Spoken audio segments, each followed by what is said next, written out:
제가 들려드릴 이야기의 제목은 시청자분들이 흥미로워할 수도 있겠군요. 바로 간병인과 노인입니다. 간병인과 노인, 뭔가 부적절한 느낌 아닙니까?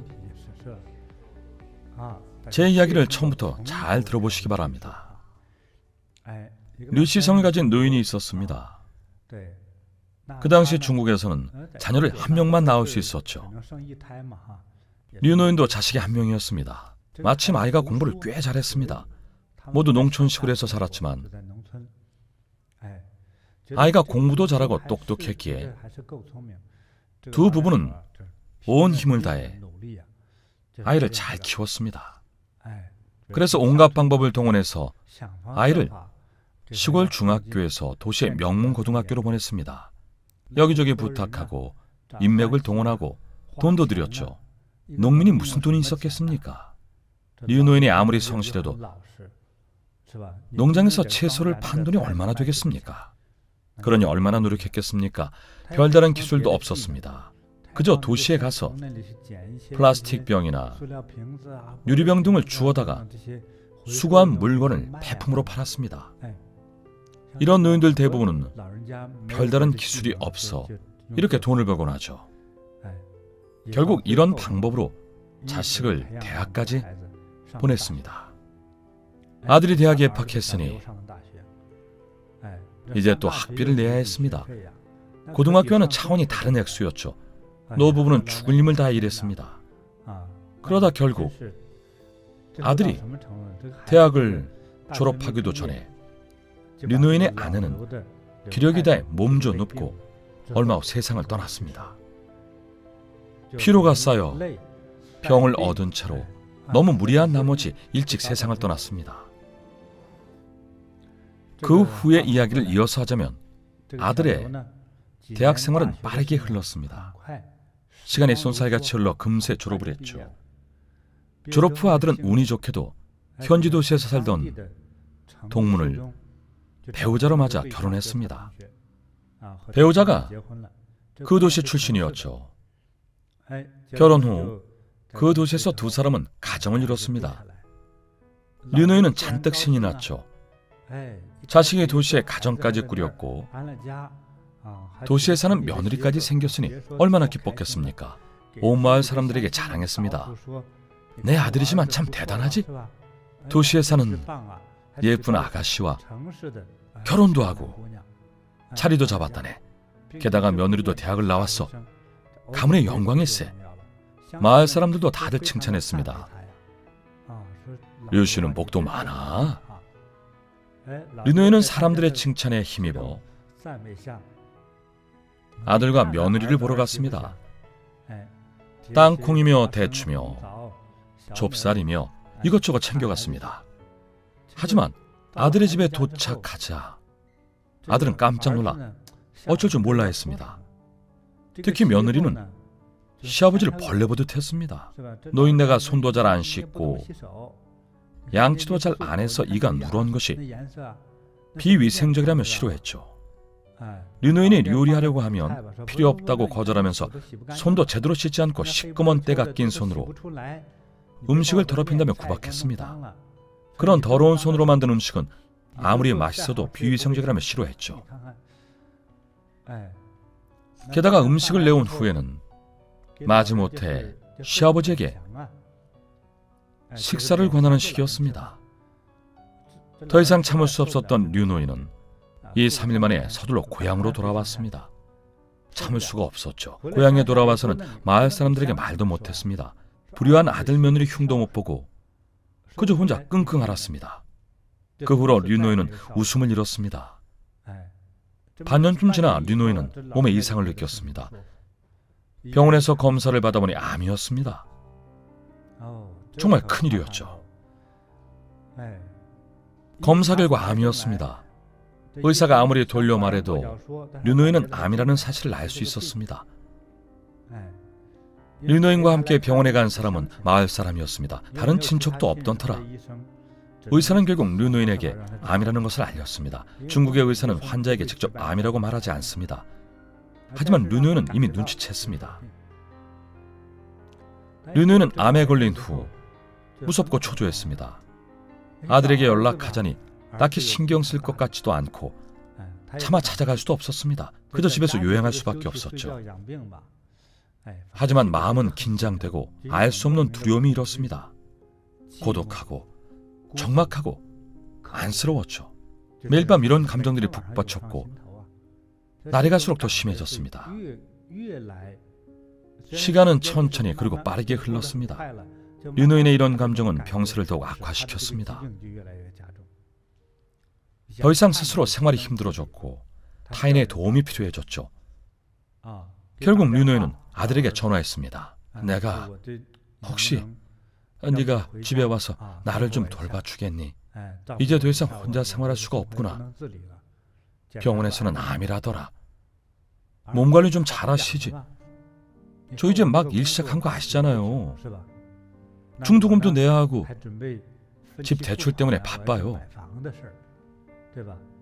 지금 회사에서 잘 나가고 있어요. 그런데 아버지 간호하겠다고 내려가면 제 앞날은 끝이라고요. 며느리에겐 아무런 기대도 하지 않았습니다. 불가능한 일이었죠. 와서 죽이지는 않으면 다행이죠. 찾아올 리도 없었습니다. 결국 며느리에게는 함구했습니다. 아들은 결국 안 왔습니다. 자신의 원대한 꿈을 위해서였죠. 아버지 병 때문에 자기 앞길을 망치기 싫었던 겁니다. 직접 그리 말하진 않았지만 대충 그런 의미였죠. 류노인은 기댈 곳이 없었습니다. 그나마 마음씨 좋은 마을 사람들이 류노인의 사정을 알고 간병인을 구해줬습니다. 소개를 받아 간병인을 고용했습니다. 간병인은 물론 여성이었습니다.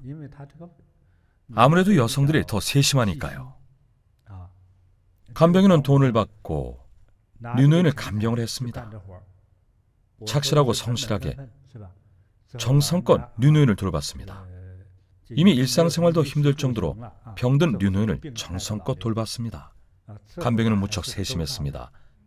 하지만 단순한 고용 관계였을 뿐 다른 관계는 없었습니다.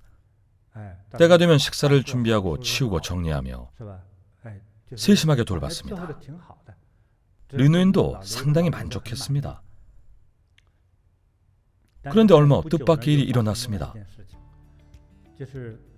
행운이라고 할 수도 있겠군요. 중국이 빠른 경제 발전을 이루면서 도심에서 크게 멀지 않은 류노인의 주거 지역이 정부의 투자 지역으로 선정돼 대규모 공장이 들어서게 됐습니다.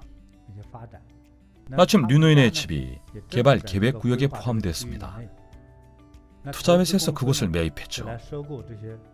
농촌의 집들은 토지 면적이 넓어서 류노인의 집이 있던 땅도 글로벌 대기업이 매입했습니다. 아주 후한 가격으로 매입했죠. 어림잡아도 약 10억 원이었습니다. 새로 집을 구하고 정착하는 비용으로 보조금을 지급했던 거죠. 당연히 류노인은 기뻤습니다. 그동안은 암에 걸렸어도 약 살 돈이 없어서 그저 버티기만 했으니까요. 이제 돈도 생겼으니 약도 사 먹을 수 있습니다. 사실 그동안은 간병인 비용도 못 받고 빚만 지고 있었습니다. 그래서 병원비와 간병인 비용, 생활비로 약 2억 원을 썼습니다. 그러나 병은 호전되지 않았죠. 결국 1년쯤 지나 류노인은 세상을 떠났습니다. 류노인은 세상을 떠나기 전에 유언을 남겼습니다. 목돈이 생기지 않았습니까? 그래서 변호사에게 자문을 구했죠. 변호사는 류노인을 직접 찾아와 휴대전화를 사용해서 직접 영상을 찍어 남겼습니다. 변호사는 영상 찍는 법, 유언장 쓰는 법은 가르쳐줬어도 유언 내용은 가르쳐줄 수 없으니 직접 말하라고 조언했습니다. 유언의 내용을 신중하게 생각하라고 조언했죠. 류노인은 말했습니다. 알겠습니다. 시작하시죠. 나는 류 땡땡입니다. 나는 현재 암투병 중이고 이제 살 날이 얼마 안 남았습니다. 저와 아내는 오랫동안 고생하며 아들 하나를 키웠습니다. 저는 농민이었지만 제 아들은 대학에 보냈죠. 우리 마을 출신 중에 유일한 대학생입니다. 우리 부부는 온갖 심혈을 기울이며 마을의 그 누구보다도 더 열심히 노력했습니다. 저는 아들 학비를 대느라 여러 번 피를 팔기도 했습니다. 아무리 수치스러운 일도 아무리 힘든 일도 마다하지 않았죠. 정말 소처럼 일했습니다. 그러나 이렇게 실망하게 될 줄은 꿈에도 몰랐습니다. 우리 아들, 하나뿐인 아들이 며느리가 들어오자 부모에게서 등을 돌렸고 아내마저도 일찍 세상을 떠났습니다. 이제 나 혼자 남았군요. 우리 아들은 도시에서 결혼하고 자리도 잡았습니다. 아들 집에 가서 며칠 지내며 행복이란 것을 느껴보려고 했지만 며느리가 어찌나 싫어하던지요. 아들 녀석은 계속 외면하고 피하기 바빴습니다. 그렇게 저는 쫓겨났습니다. 엎친 데 덮친 격으로 집에 돌아온 후에 계속 마음이 불편하더니 병원에서 암이라고 하더군요. 정말 눈앞이 캄캄했습니다. 그런데 그때 마침 이 집이 큰 회사에 인수돼 보상금을 받았습니다. 이제 내가 살 날도 얼마 안 남았습니다. 지금 변호사 앞에서 나는 정중하고 엄숙하게 유언을 남기고자 합니다. 만일 내가 계속 산다면 이 돈은 제 병을 치료하는 데 써주십시오. 만약 내가 죽는다면 5천만 원은 나를 위해 도움을 주신 마을 사람들에게 나눠주십시오. 그 외에 남는 모든 재산은 내가 고용한 간병인에게 전해주십시오. 비록 돈을 주고 고용한 사람이지만 내가 가장 도움이 필요할 때, 아들조차 나를 외면할 때 내 곁을 지켜줬습니다. 며느리는 못된 여우 같았죠. 따라서 이렇게 유언을 남깁니다. 이 돈이 배은망덕한 아들에게 전해지지 않길 바랍니다. 나는 변호사 앞에서 이와 같이 유언하고 선서합니다. 아니나 다를까 류노인이 세상을 떠나자 아들 내외가 찾아왔습니다. 돈 냄새를 맡고 온 거죠. 대기업에서 집을 샀다는 소식을 들었으니까요. 찾아보니 류노인은 이미 세상을 떠났습니다. 물론 마을 사람들이 연락을 했죠. 슬퍼서 찾아온 게 아닙니다. 아들은 마음이 혼란스러워서 마음껏 울지도 못했습니다. 장례가 끝나면 돈을 챙길 생각이었으니까요. 마을에 간부가 변호사를 데려와 유언이 담긴 영상을 아들에게 보여줬습니다. 말도 안 돼. 아버지가 돌아가셨다고 해도 고소할 겁니다. 내가 법적 상속자잖아요. 당연히 변호사는 이렇게 말했습니다. 소용없어요. 아버지가 당신을 위해 그렇게 고생하셨는데도 평소 거들떠보지도 않았죠. 결국 당신 때문에 돌아가신 겁니다. 참 불효막심한 아들이군요. 아버님이 이 영상에 남긴 유언은 그 누구도 바꿀 수 없습니다. 그래서 남은 5억 원은 아버님 유언에 따라 마지막까지 아버지를 돌본 간병인에게 돌아갔습니다. 저는 이 결말이 합리적이라고 봅니다. 적어도 불효막심한 아들에게는 단 한 푼도 줄 수 없죠. 온 마을 사람들은 아들에게 나쁜 놈, 배은망덕한 놈, 철부지, 냉혈한이라고 욕했습니다. 아들을 호되게 꾸짖어 다시는 고향에 못 오게 했죠. 이 일화를 생각하면 저도 참 화가 납니다. 아들의 무정함에 실망한 노인이 그나마 운이 좋아 마음씨 착한 간병인을 만났습니다. 비록 간병인은 예상보다 훨씬 많은 이익을 취하긴 했죠. 하지만 가장 중요한 것은 류노인이 남긴 유언입니다. 충분히 이해됩니다. 사람이 나이가 들면 병과 고독함이 두려워집니다. 거동이 불편하고 경제적 수입도 없으니까요. 체력도 머리도 예전 같지 않습니다. 이때 걱정이 제일 많습니다. 자기 자신이 걱정되기 시작하고 누군가의 배려와 관심이 필요하죠. 하지만 그 아들과 며느리는 신경도 안 썼습니다. 정말 기가 찹니다. 이야기를 마친 지금까지도 한숨이 절로 나옵니다. 원수의 그 어떤 원함보다 미움의 그 어떤 저주보다도 잘못된 내 마음이 내게 주는 재난은 이보다 더 큰 것이 없다. 법구경 중에서.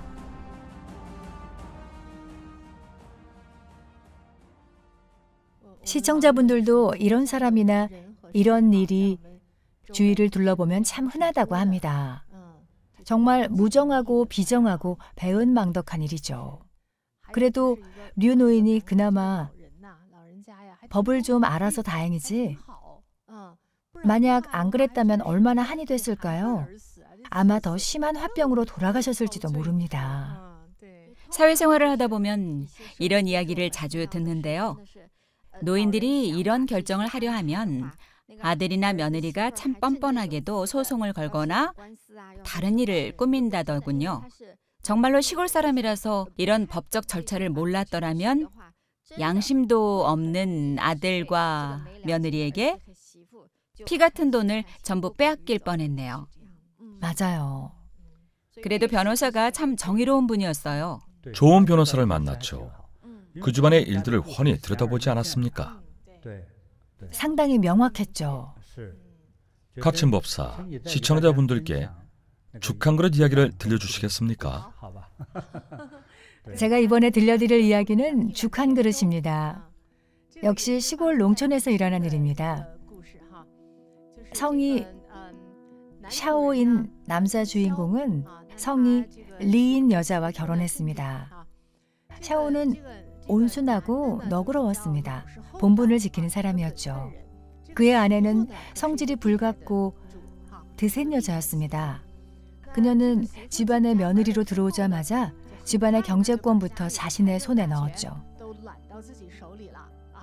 그리고 제멋대로 횡포를 부릴 뿐 아니라 아주 이기적으로 행동했습니다. 당연히 시부모에게도 잘해드릴 리가 없었죠.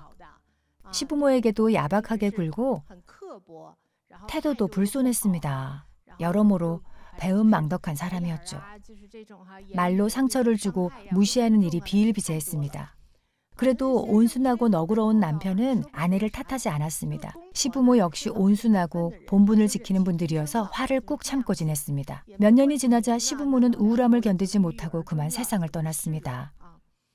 이제 성질 사나운 며느리는 온순한 남편과 둘이서만 함께 나날을 보냈습니다. 그런데 무슨 이유 때문인지 결혼한 지 20년이 되도록 아이가 생기지 않았습니다. 특히나 농촌 같은 시골에서는 어느 집이든 다 아이를 원하죠. 남편은 아이를 무척 원했지만 방법이 없었습니다. 남편은 성격 자체가 온순하고 유약한 편인데 아내는 드센 성격이다 보니 차마 이혼 얘기도 못 꺼내고 달리 방법이 없었습니다. 그저 지켜볼 수밖에 없었죠. 두 사람은 병원에 가서 검사도 받아봤지만 둘 다 생리적 문제는 없었습니다. 원인을 알 수 없이 아이가 생기지 않았던 거죠. 병원에서도 아이가 안 생기는 원인을 딱히 진단 내리지 못했습니다. 누구에게 도움을 청해야 할지도 몰랐죠. 그러던 어느 날 사나운 아내는 마을 사람들로부터 도시에 점을 치는 도사가 있는데 아주 용하다는 소식을 들었습니다. 그래서 그 도사를 찾아가 어찌 된 일인지 물어보기로 했습니다. 아내는 남편과 함께 도시로 가서 그 도사가 점을 보는 자리로 찾아가 도사의 앞에 앉았습니다. 도사는 소문대로 정말 용했습니다. 부부를 보자마자 알아챘죠. 도사는 아주 조심스럽게 사나운 아내에게 말했습니다. 당신은 타고난 팔자의 업력이 너무 무거워서 이번 생에는 아이를 갖기 어렵습니다. 그러니 덕을 쌓고 선을 행하면서 착한 일을 많이 해야 합니다. 아니면 입양을 하는 것도 좋습니다. 도사의 말이 끝나기도 전에 아내는 버럭 화를 냈습니다. 뭐? 내 업력이 무거워? 무거운 건 네 업력이겠지. 쾅 하고 자리에서 일어나더니 도사에게 복채를 주기는커녕 도사가 점을 보던 판까지 뒤집어 엎어버렸습니다. 그러자 당황한 남편은 급히 아내를 잡아 끌며 서둘러 자리를 피했습니다. 일이 커져서 좋을 게 없으니까요. 그렇게 겨우 집으로 돌아왔습니다. 사나운 아내는 쌓인 화를 전부 남편에게 터뜨렸습니다. 전부 당신이 못난 탓이야. 무능한 당신 탓이라고. 이것저것 탓을 하는 통에 남편도 화가 많이 났지만 우선 참을 수밖에 없었죠. 차라리 집을 나갈 수 있으면 나가서 집에 돌아오지 않고 숨어버리고 싶었습니다. 얼마 후 소라는 가라앉았지만 결혼 생활은 엉망이 됐습니다. 남편은 아내를 쳐다보기도 싫었습니다. 그러니 아이 생각은 더더욱 사라지고 말았죠. 그렇게 또 1년이 지났습니다. 사나운 아내는 어찌어찌 고민 끝에 마음을 정하고 말했습니다. 차라리 아이를 입양이라도 합시다. 남편은 그 말을 듣고 신이 나서 곧장 그렇게 하기로 했죠. 부부는 다른 사람의 도움을 받아 여자아이를 입양했습니다. 아이는 활발하고 귀엽게 자랐습니다. 말도 잘 듣고 정말 착했죠. 집에 돌아온 뒤로 사납기만 하던 아내도 모성애가 샘솟았는지 정말 자애로운 친모처럼 아이를 잘 돌봤습니다. 매일 웃음이 가득하고 큰 소리를 내는 일도 줄어들었죠. 현모양처가 되어갔습니다. 남편도 정말 기뻤습니다. 아내가 좋게 변했으니까요. 아이가 집에 오고 나서 아내에게 좋은 변화가 생긴 거죠. 집에 오면 웃음꽃이 피고 세 식구가 정말 행복하고 화목하게 잘 지냈습니다. 마치 운명이 바뀌기라도 한 듯 경사는 끊이지 않았습니다. 2년쯤 지나 아이가 2살이 되었을 때 당시 40살이 넘은 사나운 아내가 40대 초반에 놀랍게도 임신했습니다. 세상에, 부부는 정말 너무 행복했죠. 둘은 기뻐서 어쩔 줄 몰랐습니다. 조심조심 10달이 지나 출산을 하고 보니 오동통한 사내아이가 태어났습니다. 더욱 기쁘지 않을 수 없었죠. 아들을 데리고 집으로 돌아오자 원래 키우던 딸아이, 그러니까 입양한 딸아이도 남동생을 보고 무척 좋아했습니다. 고사리 같은 손으로 동생의 얼굴을 어루만지면서 미소가 가득한 얼굴로 정말 기뻐했습니다. 아버지는 그런 딸을 안아올리며 뽀뽀를 하고 말했습니다. 아이고, 우리 딸 참 착하다. 다 네 덕이구나. 네가 우리 집에 복을 불러왔구나. 너는 아빠의 보물이란다. 네가 집에 온 뒤로 집에 좋은 일만 생기고 남동생까지 데려왔으니 정말 좋구나. 그렇게 뽀뽀를 하며 안아줬죠. 그런데 마침 방에서 그 말을 들은 사나운 아내는 샘이 나서 견딜 수 없었습니다. 뭐? 아들은 내가 낳았는데 왜 제가 복을 가져왔다는 거지? 기분이 상한 아내의 마음에 미움의 씨앗이 싹 텄습니다. 그렇게 또 1, 2년이 흘렀습니다. 아들도 어느 정도 컸죠. 하지만 아무래도 노산으로 얻은 아들이라 선천적으로 몸이 약해서 자주 아팠습니다. 감기로 열이 난다든가 배탈이 난다든가 잔병 치레를 많이 했죠. 반면 누나인 딸아이는 똑똑하고 건강한 데다 심성도 고왔습니다. 엄마가 매일 동생만 돌보며 딸아이는 신경도 안 썼지만 일찍 철든 딸아이는 동생은 아직 아기니까 엄마가 돌봐줘야지 라고 생각했죠. 하지만 사나운 아내의 본성은 다시 드러나기 시작했습니다. 속으로 이런 생각을 하고 있었죠. 저 계집애 때문이야. 저게 팔자가 세서 병도 한번 안 걸리고 내 아들만 늘 아프게 하는 거야. 어디 감히 내 아들을 해치려고. 속으로 이런 생각을 계속하다가 끝내 삿된 마음이 일어났습니다. 어느 날 아빠는 집에 없고 엄마와 두 아이만 있을 때였죠. 엄마인 사나운 아내는 옥수수 죽을 끓였습니다. 옥수수 죽은 딸이 가장 좋아하는 음식이었죠. 엄마는 옥수수 죽을 한 그릇 가득 펐습니다. 동생이 생긴 후로 몇 년 동안 엄마는 딸에게 한 번도 밥을 먹여준 적이 없었습니다. 엄마가 딸에게 말했습니다. 자, 우리 공주, 엄마가 죽 먹여줄까? 우리 공주 주려고 끓였어. 정말 맛있단다. 딸아이는 너무 행복했죠. 엄마가 밥을 먹여주다니. 나를 예뻐해주던 엄마가 다시 돌아온 것만 같았죠. 딸아이는 신이 나서 죽을 몇 숟가락 먹었습니다.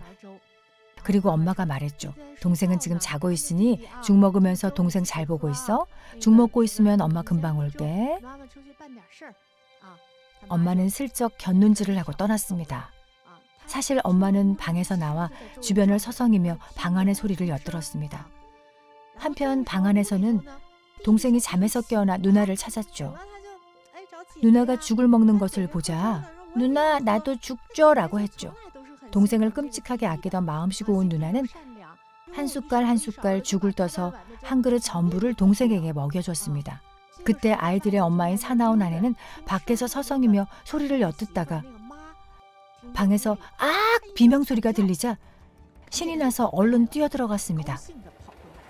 그런데 방 안의 광경을 보고 소스라치게 놀랐습니다. 금쪽 같던 아들이 입에 거품을 물고 이미 죽어 있었습니다. 딸아이는 곁에서 배를 붙잡고 소리를 지르고 있었죠.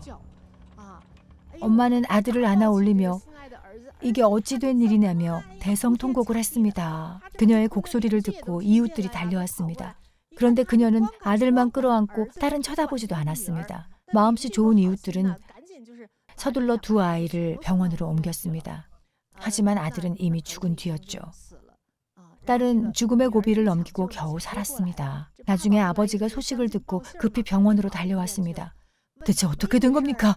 의사가 말했습니다. 두 아이 모두 독에 중독됐습니다. 쥐약을 먹었어요. 세상에, 쥐약을 먹다니요. 아버지는 어이가 없었습니다. 결국 아들은 죽고 말았죠. 어쩔 수 없이 딸만 데리고 집에 돌아왔습니다. 집에 들어오자 사나운 아내가 바닥에 주저앉아 울고 있었습니다.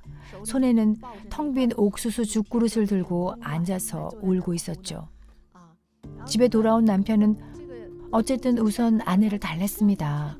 그만 울어요, 그만 울어. 그래도 우리 딸이라도 살았으니 그나마 다행이지. 우리 다시 잘 살아봅시다. 그 말을 들은 아내가 소리를 질렀습니다. 뭐라고? 아직도 안 죽고 살아있어? 그리고 딸에게 달려들었죠. 다 너 때문이야. 네가 죽어야 되는데 왜 그 죽을 내 아들에게 먹였어? 너한테 먹이려는 죽이었단 말이야. 너만 죽으면 되는데 너도 같이 죽어. 세상에, 그렇게 길길이 날뛰며 딸에게 달려들어 딸의 목을 졸랐습니다. 남편은 발로 아내를 걷어차고 아이를 안아 올려 꼭 껴안았습니다. 진상을 알게 된 거죠. 아내가 쥐약을 넣은 옥수수죽을 딸에게 먹여 죽이고 아들만 키우려고 했던 겁니다. 하지만 예상치 못하게 마음씨 착한 딸이 동생에게 죽을 양보해서 동생이 죽 한 그릇을 다 먹는 바람에 동생이 죽고 만 겁니다. 이번만큼은 남편도 더 이상 참을 수 없었습니다. 아내는 정말 악독하고 악랄했습니다. 세상에 이렇게 독한 여자가 또 있을까요? 마음속에 이런 악독한 사리를 품고 아무 죄 없는 어린 딸을 사지로 몰아넣다니요. 결국 제 손으로 친아들을 죽인 겁니다. 이혼이야, 헤어져. 결국 남편은 아내를 내쫓았습니다. 성질 사나운 아내도 결말은 딱했습니다. 집에서 쫓겨난 이후 정신이 나가버린 그녀는 매일 아들이 묻힌 무덤에 앉아 통곡을 하면서 살았습니다. 정말 도사가 말한 대로 됐죠. 팔자에 자식이 없어 평생 외롭게 늙어간다. 참 딱합니다. 참 비극적인 이야기군요. 정말 탄식을 금할 수 없네요. 그 아내가 이렇게까지 악독한 사람일 줄은 몰랐어요. 남편이 무심코 한 말에 그런 도끼를 품다니요. 사실 저는 이야기를 들으면서 아내가 변한 줄 알고 좋아했어요. 인생의 전환점이 된 계기라고 생각했죠. 그 못된 아내는 처음에는 횡포를 부리고 제멋대로 굴었지만 나중에 딸을 입양하고 나서 좋게 변했잖아요. 그래서 여기까지 들었을 때는 저는 정말 기분이 좋았습니다. 게다가 자연스럽게 임신해서 아들도 얻었고요. 그래서 당연히 이야기가 행복하고 좋은 방향으로 흘러갈 거라고 기대했었는데 이렇게 상황이 갑자기 불행한 방향으로 틀어질 줄은 정말 예상도 못했어요. 스승님, 제가 보기에는 그 이기적인 아내가 아들을 낳은 바로 그때부터 자기가 낳은 아들만 자기 자식이라 여기고 이미 가족이 된 딸아이를 배척하기 시작했어요. 그때부터 딸은 내 자식이 아니고 아들만 내 자식이라고 여긴 거죠. 나라는 개념을 이렇게 작게 축소하지 않고 조금만 더 확대해서 가족까지 품었더라면 내 식구가 모두 함께 얼마나 잘 지냈을까요? 맞아요. 영원히 자기가 낳은 아들만 자기 자식이라고 여긴 거죠. 입양한 딸은 자기 집안의 자식이 아니라고 여긴 겁니다. 나의 그릇이 작아도 너무 작네요. 게다가 생각도 너무 극단적이에요. 사실 딸아이가 남동생을 얼마나 예뻐했나요? 그런데 새어머니는 그조차도 받아들이지 않았죠. 죽이려고까지 했죠. 마치 썩은 무 자르듯이 딸을 없애려고 했죠. 정말 너무 악랄합니다. 저는 어느 노래의 제목이 생각나는군요. 양의 탈을 쓴 늑대라는 노래가 있었죠. 양의 탈을 쓴 늑대는 비록 겉모습은 감췄지만 양의 탈을 떨어뜨리는 순간 늑대의 모습이 드러나죠. 예전에 그 도사 역시 그 악독한 아내를 보자마자 평범한 사람이 아닌 늑대임을 알아봤습니다. 사람을 해치는 악랄함을 한눈에 알아봤던 겁니다. 남을 해치는 성정을 타고난 그 아내는 잠시나마 위안을 얻기도 했습니다. 아이가 생기지 않을 거라 생각하고 딸아이를 입양한 후부터 스스로 큰 행복을 느꼈습니다. 한 사람의 여자로서 모성애가 물밀듯이 샘솟았죠. 맞아요. 그때만큼은 참 착했잖아요. 그때는 괜찮았습니다. 임신 전까지는 괜찮았죠. 하지만 자기 자식을 낳자마자 불교에서 말하는 분별심이 즉각 마음속에 일어났습니다. 이 아이가 진짜 내 보물이고 너는 대용품에 불과해. 너는 끼케야 내 침대에 두고 잘 때 껴안고 자려고 사온 인형 같은 존재일 뿐이야. 이제 진짜 내 아기가 태어났으니 너는 아무 때나 버려도 돼. 먼저 한 가지 말씀드리자면 사실 대부분의 새 엄마들은 아이를 잘 돌보고 잘 키웁니다. 인내심을 가지고 사랑을 나누며 친자식처럼 여기고 키우죠. 때로는 친자식보다 더 많은 사랑을 쏟기도 합니다. 이처럼 아끼고 사랑할 줄 아는 고상한 품성을 가진 여성도 많습니다. 하지만 그 아내는 어땠습니까? 도사도 그 아내를 보자마자 이 사람은 안 되겠다고 생각했죠. 남을 해치는 성정을 타고났으니까요. 그래서 그 도사의 말을 듣고도 참여하고 뉘우치기는커녕 도사를 공격하지 않았습니까? 무리하게 판까지 엎어버렸죠. 심지어 때리려고까지 했죠. 정말 간도 큽니다. 기껏 자기 돈 들여 찾아갔는데 진실과 거짓 중에 뭘 듣겠습니까? 그런데 진실을 말했더니 도사를 때리려고 했습니다. 만약 정말 그 도사를 때렸다면 어떻게 됐을까요? 더 큰 비극이 일어났을 겁니다. 그 아내는 아주 간발의 차이로 악을 행하고 남을 해치는 마음이 순식간에 마음속에 일어났던 겁니다. 두 분이 한번 분석해 보세요. 이 새엄마가 딸을 해치려고 했던 마음은 어떤 마음이었을까요? 심리를 분석해 볼까요? 제 생각에 그중 하나는 남편에 대한 마음인 것 같습니다. 남편이 딸을 무척 아꼈잖아요. 그래서 딸을 안아주고 고마워했죠. 사실 자식에 대한 아버지의 지극히 정상적인 감정인데도 새엄마는 질투를 했죠. 바로 그때 갑자기 마음을 바꿨습니다. 딸을 더 이상 가족으로 생각하고 싶지 않아 했죠. 자기 가족이라는 범위를 혈연 관계에 있는 사람으로만 좁게 한정했습니다. 예를 들면 부부와 친아들까지만이 자기 집안의 가족이라고 생각했던 겁니다. 제 생각은 그렇습니다. 평범한 사람이라면 그런 악한 마음이 어떻게 생기는지 절대 이해할 수 없죠. 보통 사람이었다면 화목하지 않았을까요? 딸아이가 정말 집안에 복을 가져왔잖아요. 다른 평범한 사람들이었으면 복덩이가 굴러왔다고 생각했겠죠. 하지만 마음이 비뚤어진 그 아내는 어긋난 이기심과 좁디 좁은 옹졸한 마음으로 악랄한 질투까지 했습니다. 정말 영문을 모르겠습니다. 지난 수업에서 이야기했던 미국의 일화와 비슷하네요. 계모가 10살짜리 사내아이를 죽인 그 사건과 비슷해요. 미국에서 한 계모가 자기 남편의 모든 시간과 사랑을 독차지하려고 했었죠. 그런데 전처의 아들이 자기 계획에 방해가 된다면서 아이를 없애려는 마음을 먹었죠. 방금 그 일화의 악독한 아내 역시 마찬가지였죠. 설마 나중에 딸아이가 아들에게 물려줄 재산이나 부모의 사랑을 차지하거나 집안에 방해가 될 거라 생각했을까요? 잘 모르겠네요. 정말 마음이 좁고 포용을 못하네요. 조금도 포용을 못해요. 어린 딸은 자신을 엄마로 여기고 온 가족이 화목했는데 본인은 생각이 달랐죠. 지난 수업에서 배웠던 색수 상행식 중에 상이 삐뚤어진 겁니다. 삿된 생각이죠. 사실 생각해보면 아들이 워낙 몸이 약하다 보니 그런 생각을 했을 수도 있죠.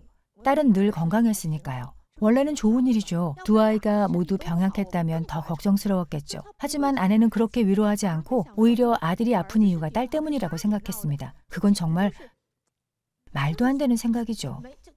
정말 말도 안 됩니다. 기본적인 이치도 따지지 않고 그저 남을 해칠 생각뿐이었죠.